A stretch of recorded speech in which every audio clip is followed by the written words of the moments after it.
nyamazisha Wamisri wote.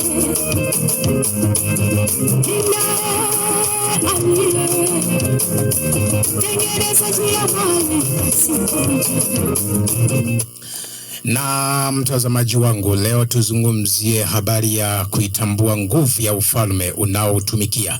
Na hapa namaanisha ufalme wa Mungu na ufalme wa Mungu wa dunia hii. Kuna ufalme wa Mungu aliyeziumba mbingu na nchi, lakini kuna ufalme wa Mungu wa dunia hii, naye ni nani? Ni Shetani.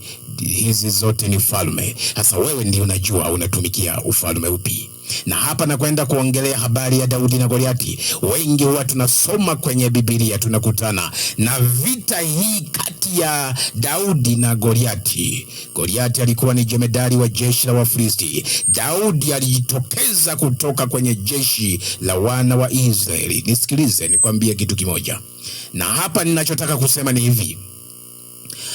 Wengi wanajua, huwa wakisoma pale wanaelewa kuwa Daudi ndio alimpiga Goliati, lakini nisikilize.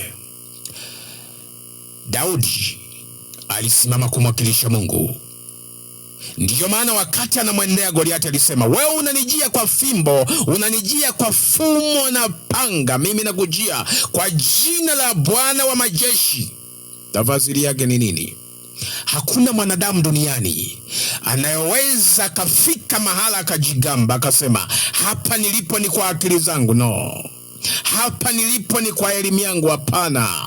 Hapa nilipo ni kwa uwezo wangu. Hakuna. Ukimwona mwanadamu amefanikiwa duniani, iwe kisiasa, iwe kiuchumi, iwe kiutumishi, kuna roho iliyo nyuma ya yule mtu. Lakini aina ya hiyo roho anajua mwenyewe. Hatujaelewana vizuri.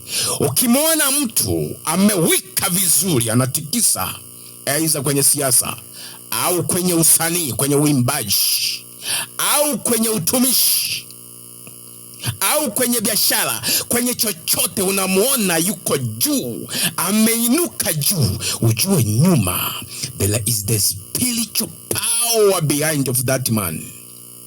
Ndiyo maana Yesu akiwa duniani anafufua wafu, anaponya magonjwa, anafungua wenye mapepo. Alikuwa anasema, Roho wa Bwana Mungu yu juu yangu. Maana sio yeye. Kwa hali ya kibinadamu, dunia hii inatawaliwa kwenye ulimwengu wa roho. If you have no power kwenye ulimwengu wa roho, huwezi kutawala kwenye hii dunia. Nisikilize nikwambie.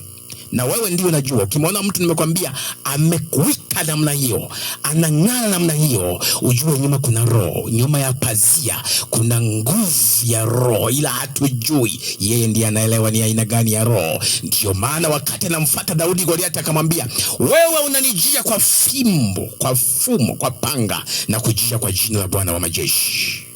Sijajua wewe uko kwenye ufalme gani, ni roho ipi inayokufadhili. Na kama unafikiria duniani hapa utakuja kufanikiwa kwa akili zako na kwa nguvu zako, utakufa hujatimiza chochote. Nikirejea nataka nizungumze na wewe zaidi. Nataka nizungumze na wewe zaidi unayenisikiliza kwa sasa hivi. Elewa kabisa kuwa roho ndiyo inatawala. Dunia iliumbwa kwa roho. Kila kitu unachokiona ni nguvu ya roho. Mwili ni matokeo tu. Tashinda vita.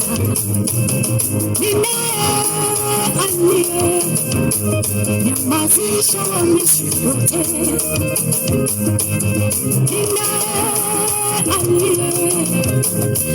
Tengeneza njia mahali pasipo.